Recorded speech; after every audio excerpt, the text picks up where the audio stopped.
Dal 2 novembre sarà operativa Banca del Veneto Centrale. Ecco, idealmente a partire da questa data, anche se le banche sono più o meno le stesse, ecco, ma daremo una veste nuova, un modo nuovo. Banca del Veneto Centrale nasce dal presidio su 5 province, noi oggi opereremo sulla provincia di Treviso, di Vicenza, di Padova, di Rovigo e di Ferrara, sicché sta ad indicare la centralità della banca nel territorio. Quello che fino a ieri era sulla carta, ma per il quale da mesi si era lavorato, diventa dunque un'importante realtà bancaria del territorio. Non tanto una nuova banca, ma piuttosto una concentrazione di quanto già esistente, ma reso più fluido, tecnologicamente avanzato, ma senza una spersonalizzazione del rapporto con il territorio, con il risparmiatore, con le realtà economiche, che invece Banca Centrale del Veneto vuole rassicurare in un rapporto di reciproca conoscenza.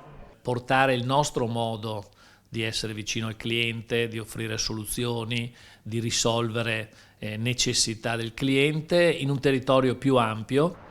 Una struttura solida al quarto posto come banca all'interno di Cassa Centrale Banca, che conta ben 79 istituti di credito e dove Banca Centrale del Veneto ha una sua configurazione con 52 filiali e opererà su 163 comuni in 5 province, 91.000 clienti, 14.000 soci e 186 milioni di fondi propri. Due i progetti fondamentali sui quali si vuole operare. In primo luogo è quello legato allo smart working, ormai il 70% delle operazioni bancarie sono online. Il secondo riguarda il credito agevolato. Noi oggi siamo considerati e come Banca del Veneto Centrale saremo ai primi posti nella classifica nazionale di settore per i crediti erogati alle nostre imprese.